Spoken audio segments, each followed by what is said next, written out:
Hello, and welcome to Breakaway with Dawn and Friends. Today I have part two of our episode with Hector. We left you guys hopefully on a cliffhanger with his journey. And so today he's back to finish up the second half of his journey. Hi, Hector. Hello, hello. Thank you for having me back. Appreciate it. Welcome back. So we left off with you being sentenced to prison. Do you want to pick up from there or? Sure. We could go from there. So I think I said I left off where I said due to the fact that I still wanted to be the cool Yes. the cool homeboy and hang out with my friends, even though I was going to school at night and working in the daytime, because I was actually um, about 2 months from receiving my diploma, and I had already Wow. went to enlist. So I Oh, had already wow. so I had already went to enlist. I actually went with a friend because he was going to do it, and I ended up doing it myself too. The recruiter, he sold me on it, and he liked my score. So from that moment on, he would call my house every week. I think he was like, "What are you, my probation officer?" Because he used to say, yes, he Uh, was calling me and wanted to make sure, are you still going to school? You know how far off from your diploma? And so I was literally about 2 months away from receiving my diploma and then going into the Marines. wow. So, but again, um, Life you know, takes its turn. yes, yes. Well, they say you plan and God laughs. Well, yeah, they say that. Yeah, I love that. I love Mhm. that saying. Mhm. You want to hear God laugh? Tell him your plans. So, Exactly. There you go. Yes. so yeah, he was laughing at me, all right. But Mhm. so I ended up getting sentenced to 15 years to life, Wow. and I ended up I was 18 when I was arrested. So um, I thought I knew it all until until I got sentenced and went to the county jail. Mhm. And Mhm. back then back then the saying was, if you can make it in the Los Angeles County Jail, you can Mhm. make it in any prison in any state. That's how treacherous the county jail was back then. Wow. And Your opportunity to be Mr. Popular again. yeah, that popularity contest I wanted Funny, to not win. funny. Yes, exactly. So and back then, I was 18. So um, I'm about 5'9", 5'8" and a half now, like 200 pounds, 195. But back then I was 5'7", about 135, Mhm. 140, soaking wet with rocks in my pocket. So, Mhm. so I was very, just say, small for Uh-huh. Lightweight. yes, I was a featherweight, I think so. Uh-huh. But so I found myself in the county jail, and I'm going to court, and this was before I got sentenced. I'm going to court, and at night, I'm begging and praying, like, God, if you let me get out of this, I will be the model person. I would go to church every day, and things Mhm. that you say, and to be honest, at that time I was I was sorry for being caught, Mhm. sorry for being there, not necessarily truly repentful. Mhm. Um, I didn't have the mental capacity yet, hadn't allowed myself Would to you agree saying that statement that you know how they say God knows what's in your heart? yes, So like how we judge ourselves, right? And absolutely, I have to say for the longest time like I thought I understood that until becoming a parent. Now I exactly, really understand that because not to take this conversation left, but like, we need to be stern and and I know the kids see a certain way or whatever, um but I feel like I know what's in my heart, like, and why I'm doing what I'm doing, whatever. But I feel like I really understand, like, and at that time, since you just said it, that was powerful. Like, you were just sorry that you got caught. And God knew that that was in your heart. Like he knew you were not remorseful for what you did, whatever, right? So I love that you acknowledge that. Yeah, I was more I was more scared than remorseful, Mm. and because I was still Which thinking, is understandable. You're 18, yeah, and that was that mindset. I'll probably get into it in a little bit. It was about me though. It was Hmm. it was about me. It was about Hector. Hmm. It had always been about Hector up to this point. It was Hmm. um, you know real quickly, growing up, like, I talked about the gifted classes, I talked about being Hmm. noticed, I talked about Hmm. student body president, all that. So all I heard growing up was, "You're so smart. Mm. You're smarter than for your age." Um, I always hung around two, three kids older than myself. I was in junior high, but I was going to parties with high schoolers. You know, and so I always heard that.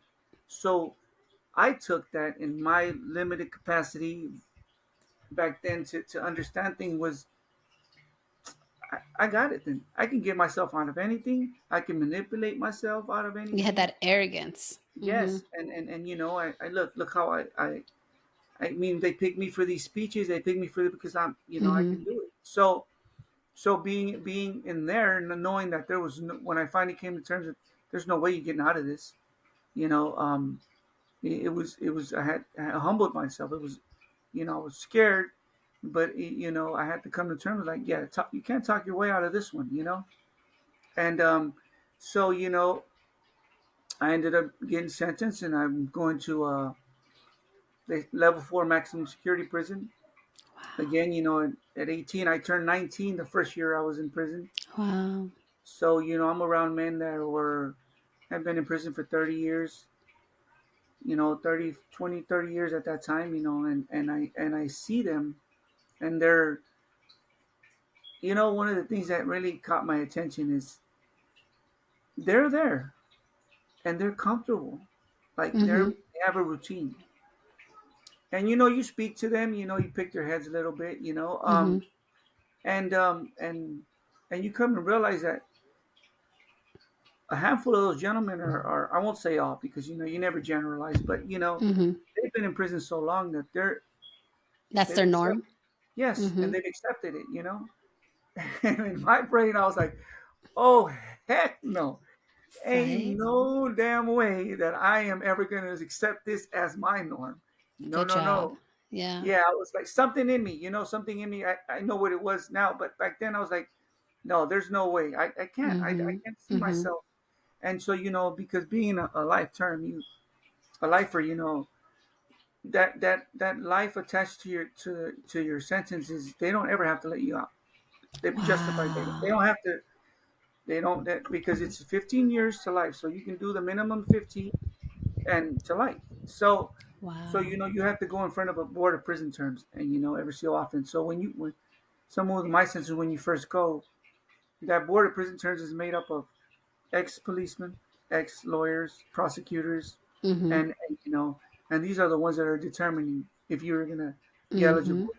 Right. Not the most receptive crowd to a convict, but Not the softest. yeah, and Yeah. and they I remember asking them when I first got there, so when is my first chance of being released? I didn't know anything. I didn't know the system. Um, and they all laughed at me. They all stood there. I mean, they all sat there in this big old round table just laughing at me. And they're like, "Oh, you don't even worry about that. By the time you're even think about being coming up for parole, if that, we'll all be retired and some of us dead. So you can just get Wow. comfortable. Yeah, get comfortable to where you're at, because you're gonna be here for a long time, or if not, like, so. And how That was, many years did you end up serving? I did 19. Oh my gosh, 19? Yeah, yeah. That's I just did 19.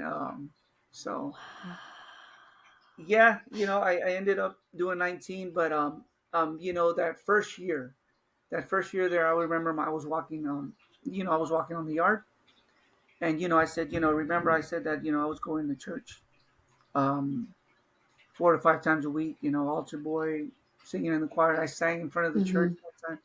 I Mhm. sang around the world in front of the church. Put it that way. So, Uh-huh. yeah, and and being head of the groups that were there, and just and the seed, like I said, the seed in the foundation was planted in me early Right. on. So one day I'm walking the track. I'm still. I mean, it's my first year. Every day is a bad day for me. I'm just Mhm. sad and feeling sorry for myself.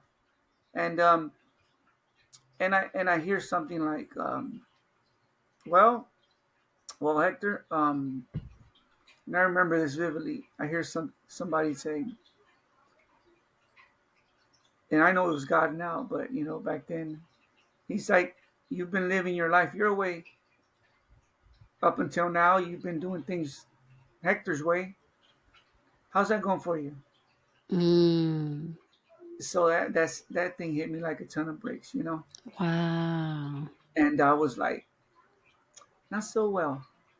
And only reason I didn't break down, and I think this is the first time I'm saying this without even breaking down because it still gets to me, was because I was on the yard. I'm not gonna sit there and let a Yeah. tear come out while I'm in. So Exactly. Show your vulnerability there. Yeah. yeah. So every hour they open the doors and give us a chance to go in our buildings, and I went in my cell and kind of broke down, but I made a commitment. Like I gotta do something. These walls are not gonna hold me forever. Wow. So, I was 19, first year in, but change doesn't come overnight. We Mm-mm. didn't become, I didn't find myself where I was at overnight. It took Mhm. years of certain Right. steps and decisions that I made to get there. So, even though that was a very powerful thing that I experienced and I went through that conversation with God, it didn't come overnight, my change. Again, I was in there for 19 years. So, um, the way my senses work is you have to do a minimum of 10 years before you can come up to the parole board. Wow. So how many times did you end up in front of the parole board? I think it was 8. Really? Yeah. By the way, do they like tell you right? Well, I know they don't tell you right then and there, but do they give you any kind of feedback right then and there? Oh, Like, yeah, yeah. Yeah, oh so yeah. this is what happens. So you go to the board, they ask you, they grab your file because they have a file on you while you're in prison. They create a file for you. And so they create a file for you, and you when you get to the parole board, again, they're sitting in that round table and you're sitting in the front, and it's they start telling you, so Mr. Rosales, I see you're in this class, or you've had this jobs while you're in here. What have you taken? What have you done? But the main thing they ask you is your crime. They want you to describe your crime. They want you to tell you what happened, and they ask you all these questions. But before you even get to the hearing, they give you what they call a psych evaluation. You have to go see a psychiatrist, Mm. and they base a lot of their decisions on that, on a guy that just calls you out at random and starts asking you questions. Oh So wow. so that's what, and then they'll tell you, they could deny you, say, you know what, you're not even close to getting out. They don't say it in those ways, but basically, Right. come back and see us in 5 years. Come back. Wow. So that's how it works. And So what? 8 times you went? Okay, so the what you have to do is you have to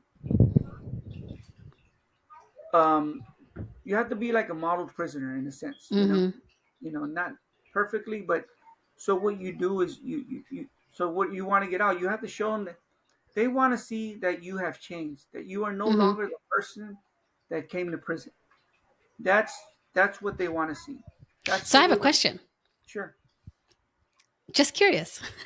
Yeah. Do you know this answer? So you said that in the beginning you were only sad or you were only um remorseful for getting caught, or right? Hmm. Do you know when you went up to the parole board, you said possibly 8 times, right? At what time did you go where you were truly remorseful for what you did? Okay. Do So you know that answer? Oh yes, absolutely. Ah! I can tell you easily. So I would. It took. Okay, now there's different stages, right, in our change, in our growth, and who we are. Right. And so I want to answer the question in these stages. Sure, So go ahead. so the way you it goes about in there is, you have to you have to show them again that you changed, right, that you're remorseful, that you understand, you fully grasp what got you to your crime and what got you to your to your change that you are now. So the thing is, they have classes in there, self-help classes, and back then they're offering a lot more now, but right, they were scarce, you know so you had to do correspondence, and you had to do, so I remember I said, you know what, where if I want to get out, I got to start taking these classes. I got to My goal is to show them that I've changed. Mm-hmm. So again, when I first started taking those classes, it's like I need to pad my file. I need to pad, I need to get Uh-huh. these classes. I need these certificates, quote unquote. Uh-huh. To show I need face. They're saying exactly saying that I changed. Uh-huh. So I started signing up. I started signing up, and you can do something with a certain intention, but eventually you go long enough, things are going to stick to you. So my intentions and my reasons for going changed very quickly to where it's like, wow, I really I really had to. My change started when I finally held up a mirror to myself and said,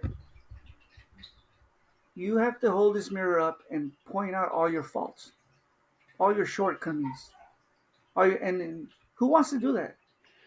Who honestly wakes up one day and says, you know what? Today I'm just gonna point out all my shortcomings and all my faults and everything that I failed in. Nobody likes to do that. But I had to do that in order for that change to begin, and that's just the beginning. So I started going to anger management, alternative to violence. My thing, see, even though I was from the neighborhood and everything, my thing wasn't drugs. My things weren't alcohol. Mm-hmm. Mine was anger. That's Hmm. what I was. I held everything in. Everything that happened, like you said, Mm-hmm. something like that word. Mm-hmm. Exactly. See? So Compartmentalizing. exactly everything. I put it had its own space, but it had its own space inside me. I never did Mm. anything that allowed the release of all that, of all the anger, of all things that I've seen and that I went through. So but you can only hold things inside for long. You can only you only have the capacity to hold so many things at once. Mm-hmm. Eventually, it's gonna come out, and when it comes out, it's never gonna come out in a productive manner, and it's always gonna come out like an explosion, and it's gonna hurt the people around you. And who are the people around you? Usually, the people that love you, Yeah. and those are the ones you end up hurting. And So then can I you tell you, not to interrupt your like flow, but do you know that has always been my greatest fear? And I think you'll understand that more than anyone else I tell, because I do compartmentalize. My biggest fear in life was when the box is not sturdy anymore and it's not holding in what I have compartmentalized, right? So that has been my biggest fear. And do you know what? Not to do a plug in the middle of your episode, sure, but that is my next topic with my therapist friend, that we're right, going to we're going to talk about that, yeah. because that has been my greatest fear. And guess what? You'll have to stay tuned, because I'm going to open up and share that. Yes, I'll be listening. I'll be But listening. I just appreciate that you said that, because I feel like I've never heard anyone else say that. And that has been my fear, that, oh my God, am I just going to lose it one day? Am I just going to like break down? Am I going to like, I always said, to myself, I fear the day my childhood comes and rears me right in the face, or you know what I mean? Like, because I felt like I just didn't deal with things and I did Right, compartmentalize them. So it's right. been my biggest fear in life. So I really understand what you're saying right now. And I'm sorry, I don't mean to get you off your No, no, flow, no. but No, and my advice, because that was my mm-hmm, biggest hurdle, and my mm-hmm, biggest breakthrough. And you have to find an outlet. First of all, you have mm, to come to terms with it, and then you yes, have to find an outlet. right. For me, it was exercise. For me, it was that was one of my major outlets. And by I mean that is like we again, since we carpent that word that we keep things inside. Compartmentalize. Yes, that the fact that we keep things inside and we know that. First of all, it's great that we're self-aware that we know that some of us do that.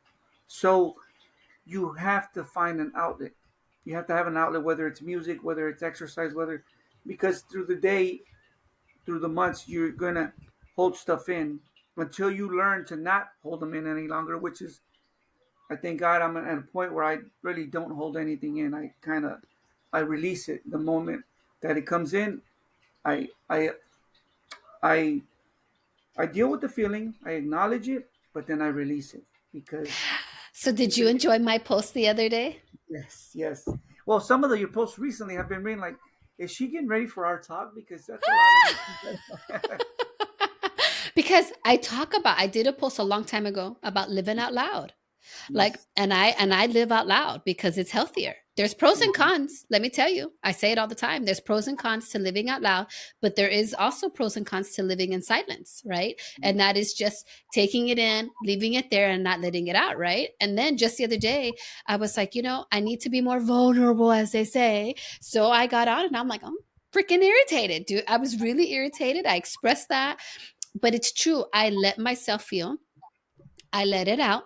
I process it, whatever, I give myself time. And then I got to move on. It's not your problem. It's no longer my problem.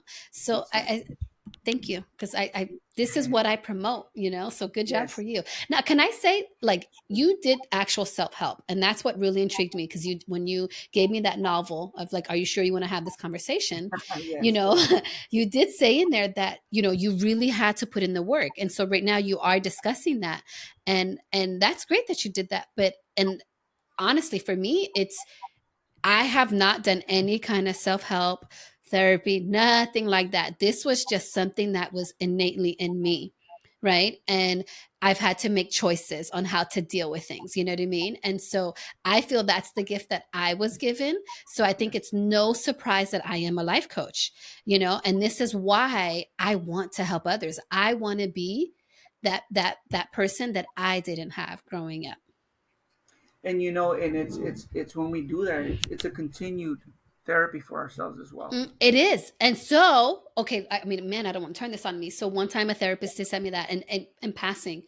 And Hmm. because I said, but I truly feel okay. Like I finally let go of that shame but why do I feel I'm untouchable? How do I feel that I'm not going to be? And so she did kind of say, well, maybe you're putting it in other, like you just said, I'm finding other ways of getting it out. And it is through, and you're right, it is through by helping people. Cause I always tell people they're so funny. They're like, oh my God, thank you so much. I appreciate it. I'm like, I'm selfish. Like when I do this, because I feel I'm really getting more out of this than you are, even though I'm helping you. Right. So, I do feel then, oh, maybe it won't rear its head in that sense because I do feel like you said, I'm releasing it in other ways. But I never realized that until recently. So sorry, back on you and your self Yeah. help. No, it's true. I mean, we have to confront it. At the Mm-hmm. end of the day, whatever our in one of the classes we call it our ruts. What is your Mm-hmm. rut? What is keeping you there where you're at? Mm-hmm. What is Mm-hmm. stopping you from growing? And you have to confront it, and you have to confront it, come to terms with it, and release it. Yep. And so for me, like I said, my anger would turn into violence, and violence, precedes to every other thing, and negative because it touches people again. When I exploded, I would always explode and hurt the people around me, and those were the ones that loved me. Mm-hmm. So I had to tell myself, I want to stop hurting others. My actions are hurting other people, and what do I need to do? So I needed to get right with myself, and I did. To turn it up to violence, I did anger management. I did. I even took parenting classes in there. I wasn't even a parent yet, Wow. because I knew that, again, I wasn't going to be in there forever, and I wanted to be ready for the next stages in my life. I love And that. also, if I'm taking parenting classes, I know parents, and whatever I learn from there, I'm going to be able to share with them. And Mhm. so it's like you said, people always say thank you for helping me, and that's why the answer a lot of times is, what, you've helped me a lot more than I've helped you, and Yeah. that's okay. That's not even being selfish. That's how it should work. Because when you when you do something that makes you feel good, guess what? You're gonna want to do it again and again. Exactly. So It's a it's ripple not. effect. Yes, Mhm. it's more of a paying it forward type thing. Mhm. But so for my self help classes, and when I finally decided, I needed to start looking into myself and changing, I would take a class, and I would um I would get a lot out of it. But I would find myself searching for more. I'm like, okay, I need something else. That was good, but now I need to go get something else. So I had to take another class, and I passed that class, and then I started facilitating the classes that I was taking. So I was getting all this. It was great, and people started noticing when they would come see me. Again, my anger. So they would mention or tell me something that was going on out there, and then they'll say something, and the first thing will be like, "But don't get mad, okay?" So here, and then they would tell me, and I'd be like, "No, it's okay, I understand." And then they're like, "Wow, who is this guy? And where's the guy that we Mhm. know?" But I always found myself going to the next class and the next class and the next class. And I said, I give a lot of my credit to those classes and to change. But there was always a void inside me, and I was like, "What is that void? I can't seem to fill it. So let me go take another class." But the void was still there, and and I finally realized that void and that piece of my heart that I was trying to fill with all these other classes was reserved for God, for me. Wow. So so in 2005, I came back home. I said, like I said earlier, the seed was planted in me. I knew who God was. I knew of God, but I didn't know who He was. Mhm. So I knew of Him, but I didn't know Him. So I decided to go back and go through all the things that I was taught as a child, and see now that I'm an adult and I can make my own decisions, if those resonated with me. And they did. And they I started, going back to church and participating, and learning more about my faith, and the love that He has for me. And for the first time in my life, I felt whole. Wow. I felt whole, and you know I told myself, this is what I've been running away from all this time. This is what I've been, Wow. yeah. So I was home. That's why I said I came back home. So, as juicy as this is, I love this, okay? Yeah, I do want to highlight the fact that you're now married, you have a son. Like, I really want to give people the full picture, right? Like, you definitely put the work in, you know what I mean? You paid your time for the crime that you paid. So that is no longer, it no longer has weight in my opinion, yeah, right? Because you paid your more, you did 19 years when you were sentenced to at least a minimum of 15, right? So you clearly paid your time. But not only that, you did the self-help, you did the work, you found Jesus, you found God, right? So fine, you get out. And like, look, I mean, I really don't know any of this story, but it's like now you're married and you have a son, and eventually, if it's for you, God willing, you'll also be an entrepreneur, right? But right now I do kind of feel like you are being pulled in another direction, which is more with ministry, right, in the yeah, church. So yeah, I'm not surprised by that, but I still think what we learned, or what you will continue to learn in the course Antra, you can apply this. Like, you can still reach the masses with your story, and even going down ministry. So I do want to encourage you to not give up on, because we poured into ourselves taking that class. We not only financially poured into ourselves. you know, but I really feel even though you're being pulled in another direction, you can still incorporate what Antra has to offer into what you're currently doing. If you haven't thought about that, I do want to emphasize that because, I don't feel this was for nothing, you know, but I don't know if you want to speak on that, but I can imagine you were 18 and coming out in this world being so damn different. Like, Yeah, I was what year 37. were you 18? Can I ask that? Yeah, I was 1992. Oh, God. So I'm 98 because I'm an 80s baby. Yeah, 1992. God, I was 12. So the go ahead. world. No, I'm not. Go I'm ahead. probably sorry. I'm just like trying to, put myself in your shoes. I was 12. So, I mean, basically 20 years later. Wow. Yeah, So I know. 2001, you got out in 2001 or? 2000. Yeah, January. No, 11. 2011. Oh yeah, because that was only 10 years. Okay, yeah, yeah, 2011. Wow, so you missed the Y2K, all that. So I mean, I can imagine what you came like how different this world is, right? But you are happily married, you have a son, like you are really your life is really full. It has meaning, it has purpose. I And went to high school with her, by the way. huh? Oh, you I, did? yeah, we went to Oh, high so school. she knows the real Hector, the young, cool, popular Hector, right? So she's like, let me see who you are today, right? Ah. I Again, like it. yeah, yeah. When I got out of what I was 37. Um, Wow. yeah, but yeah when and but actually I was given a release date a year and a half prior. And again, because when you go to board, so the board finally, I came to terms. They saw the change in me and Mhm. came to terms with my crime. And um, I think I'm going to share my crime. So Okay. um, I think the reason it was so hard for me to come to terms, even though I thought I did, um, was I'm responsible for someone no longer being here. Mm. So that was hard. That Right. was hard to come to terms with. Right. And I did everything I could to justify um, Wow. for many years, even though I was changing, because it was I was afraid to admit to myself of how far I had and how deep and Mhm. how far in that lifestyle I had let myself go.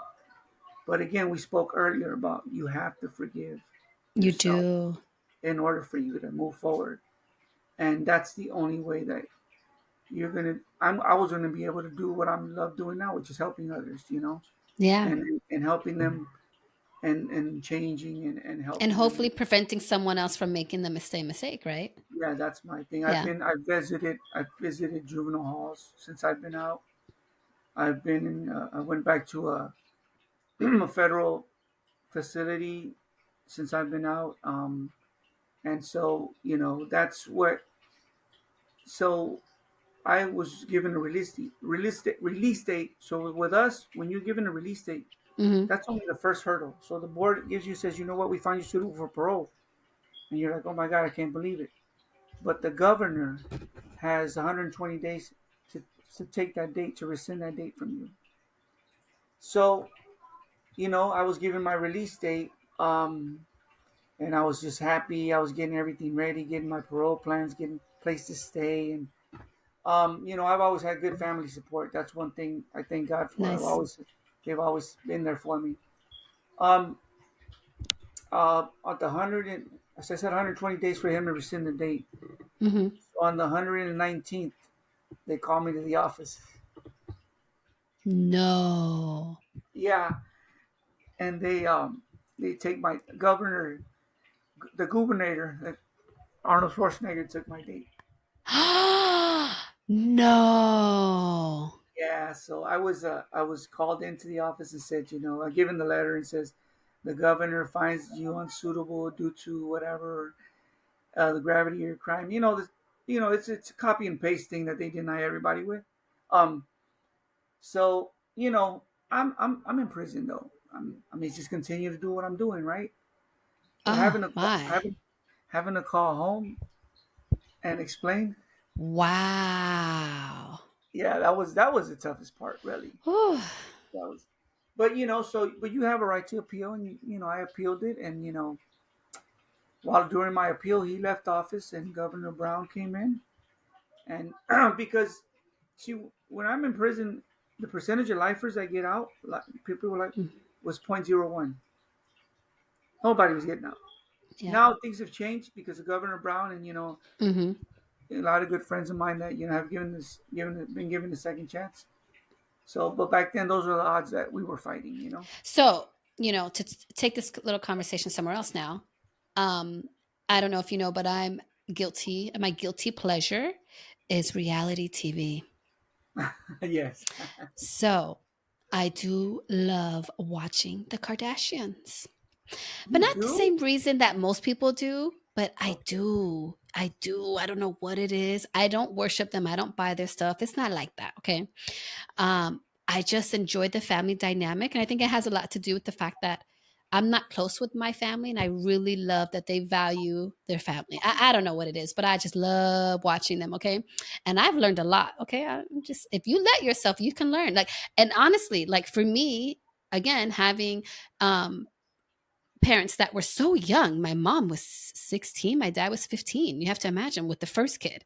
And we were all like 2 years back to back. So they were literally babies having to babies. And so growing up, I had to learn through other people by watching. And this is why words mean so much to me because, other people's words have made a big impact on my life. So this is why I'm very intentional with what I say, what I do. And it explains a lot. But I'm curious, I'm going off subject here. So, are you aware of like what Kim Kardashian does now, like Yeah. legally, like, Mhm. and do you have any thoughts on that? I've heard it. I've heard her being criticized deeply for it. Hmm. Um, but you know, oh, she's only doing this for the spotlight, or she's doing, Ah, yeah, I can't agree with that. and you know what? Let's say for argument's sake, let's say that's true, right? Let's Sure, say that she's doing it for sure. Hmm. clicks, for likes, for Right, right. publicity. If she helps one person, Exactly. then Oh hey, my God. what are you going to tell that guy? You know what? Go back inside because she was doing it for the wrong reasons. Yeah, right. So I think we get No. caught up in that. We get caught up in so much of what person's motive for doing this. Except instead, even on the street, you give somebody something. They're like, Hmm. first thing that pops to their head usually is, why are What you do you doing want? this? Yeah, Yeah. and we have to get away from that and learn to humble ourselves and just accept that helping hand. Yep. Accept that hand that's being extended to you, and and grow Yeah. from it, and hold on to that hand. And if you hold on to it long enough, you will both help each other.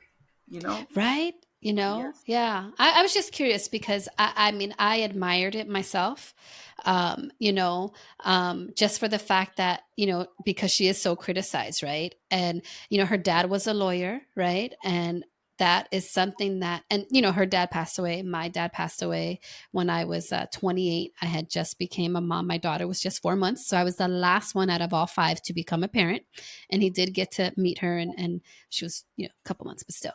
But I just, for me, it's like she took the time to learn something and, she has a platform and she's using it. Like, I don't know why people have to be so hard about that. But, anyways, I appreciate and it inspired me when this was last year. I was thinking, oh, maybe I should go and, do life coaching talks to, because you have to understand, not understand, but, my dad was in and out of prison. My two brothers are in and out of prison. So I definitely have been subjected to that life, whether I wanted to or not. So I have thought of that. And, one of my brothers is really good. The other one, he's on his own at the end of the day. But he struggles in life, but he's on his own and doing his own thing.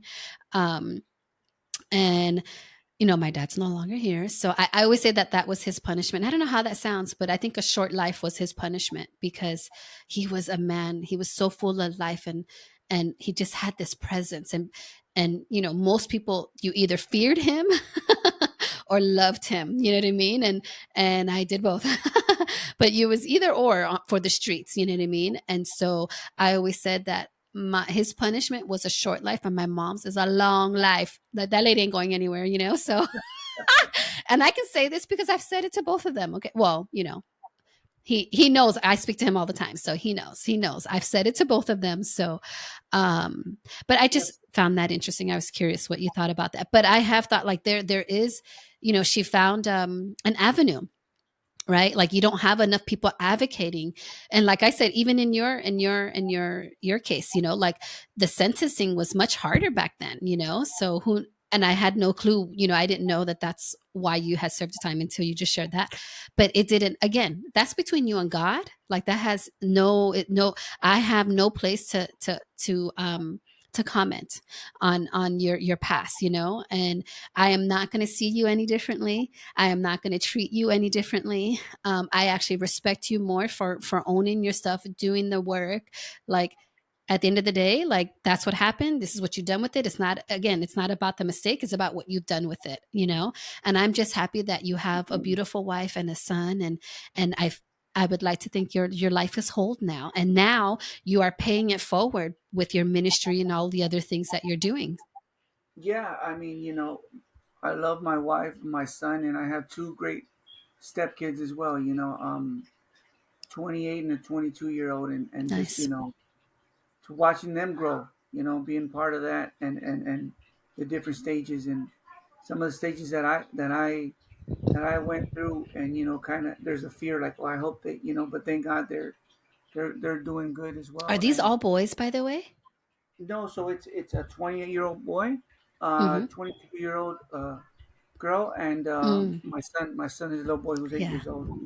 But yeah, sometimes I think we touching on what Kim is doing, sometimes we focus too much on where how the person got there, Mm-hmm. than rather like look where they are now, and Exactly.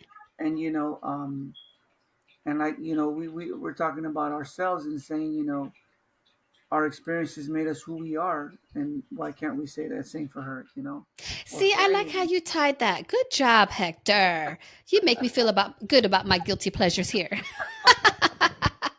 Do you have a Well, guilty pleasure that you want to share? there's good in everything. For Right, there me, is. I think you know, I love my documentaries. I love learning. I love learning. I love politics. Believe it or not, I Mm. love and history. But like I treat politics for all this stuff. I don't get too up, too high or too low on anything. Even politics. Like I know good other people that I know that love politics like I do, and they come back ranting and raving. And I said, you know what, brother, you need to stop watching that, because Mm-hmm. if it's something's affecting you that bad, I just love it Right? because when I took my college courses and their correspondence courses, I took some of them. I treated that as an elective because that's just something that I like, learning. Mm-hmm. But one thing about me is I do all that. I watch all those, but when I start like a series, I binge watch. I do not get up. I don't watch a lot of TV, but when I do, You it's do. my wife knows. She goes, "Uh oh." If I Uh-oh. pick a series, I will not get up out of there until I finish it. So, but that's my guilty That's pleasure. funny. That's funny. But Good for yeah, you. it's. I mean, you touched on about Antra, and I one of the things that really caught my eye with them is they ask you to look in yourself. They ask you Mm-hmm. to look deep within yourself and not stop being so surface. Stop touching Mm-hmm. things and go. And me, I that's what I advocate all the time. Things we all have our own cross that we carry, and Yep. and and we need to be sensitive to that. We see somebody acting a certain way. Don't say, "Oh, that's a bad person." You think about it more of like, I wonder what wounds that person is carrying, that they're acting that way, or that they do those. So when you look at them through the lens of love, then it's gonna allow you to look past the action, and look for the cause of why. So And true. And that's God knowing your heart. Exactly. Exactly. Exactly. You like how I tied that in? Yes, you did. See, I'm a listener, good listener. Yes, I do want to say like a breakaway tip is, we all have a bubble, right? Believe it or not. And so you never know what's in someone's bubble, right? So, I think if you come from more of a curious standpoint than a judgmental or criticism point, I think you would get, what is that? More bees with the honey, right? And I've said this before, but I really think that, you're right. You never know. And if you really do pay attention, people do tell you without telling you. You know what I mean? And so, like I said, you guys caught on to that way on with me. And I'm like, what the heck? What am I saying or doing? Like, what the hell? Like I have nothing to hide, but damn it, I'm not gonna give it to you either, right? So, but you picked up on that real quick. But I feel if you pay attention, and I have to say, I don't know if I shared this with you, but when we talked, you said you binge listened to two of my episodes, right? And you're like, girl, look at you, all these things. So we talked for a few minutes and I was so excited. And when you repeated my words, I wanted to cry. I was like so touched. My heart was so touched because I'm like, oh, he actually listened to the podcast. Like, because don't get me wrong, most of my supporters are my friends and family, right? So I feel blindly they're just gonna like, go ahead, you go, girl. Like, I'm supporting you, right? But it's like, are you really paying attention? Like, don't sleep on me because let me tell you, I'm moving, man. I'm I'm coming. not sleeping here. Huh? I'm coming. I'm coming. I'm Like you coming. better get out of my way because do not sleep on me, right? But when you told me, and this was within the first week, you listened to it and you repeated my words. I was like, oh my god, I was so touched by that. So I did want to thank you. No, So I think you're doing a great job. And like I told you, one of your episodes that I listened to, I felt like I was intruding on the conversation because you guys were just, and you made it feel that way. You made it feel like it was just like what you said, like what you always say. It's just a conversation with two people, and it was so it is. intimate and open that I'm like, I feel like I'm Should I be eavesdropping over. listening? Yes, because because like I told you earlier, words have had an impact on me. And so one of my outlets is talking things out. Like I can't leave things in. Do you know what I mean? Like I need to let them out. And then where it goes from there, it goes from there. And so part of my therapy or, releasing is talking with my friends. And I love the back and forth and the point of views. And, I learn from people and words, you know what I mean? So this is what resonates with me and this is why I enjoy doing this. So yeah, no, but I just want you to, I don't know if I had told you because I hung up. I was like, there was like almost a tear in my eye. I was like, oh my God, I'm so touched. And I do want to proudly say, and I hope they're listening. I don't know who in Germany is listening to me, but thank you. I am international. Right. So I don't know if I know anyone or they just like me, but I appreciate you. I am watching, I am looking at the analytics and I'm getting great feedback. And the UK, I'm reaching the UK. Like, I mean, I'm reaching places, and I really hope this provides value because that is my intent. And some of the conversations are going to be light and fun and funny, and then some of them are going to be deep and heavy. But we all learn from each other, and I think we need to give each of us more grace. Amen. Yes, So, if I yes, could say please. anything in closing would be, never stop growing. Yes. Never stop. Always keep that drive and that hunger Curiosity. on improving yourself and improving Yes. yourself. But one thing I really want to emphasize, and guess what? There's going to be pitfalls. Oh, yeah. There's going to be obstacles. You're going to run into them.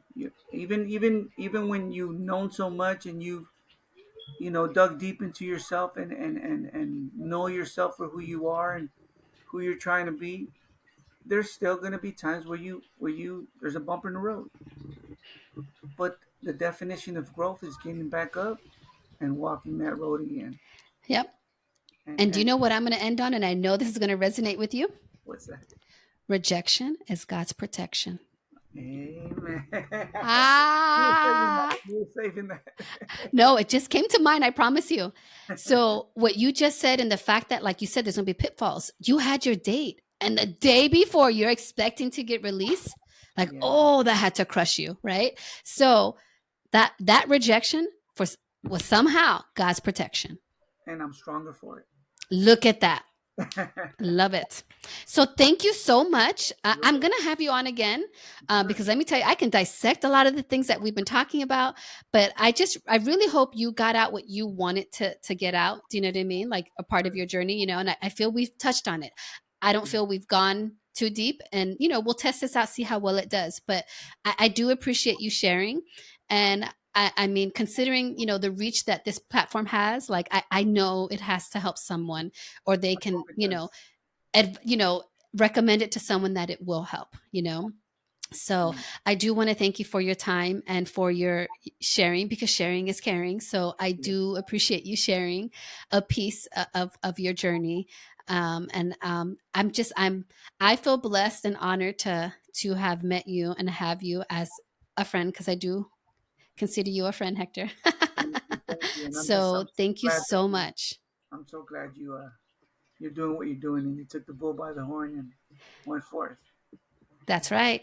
There's no stopping me. Don't sleep on me, people. Yeah, he's coming. Until next time. Bye. Bye.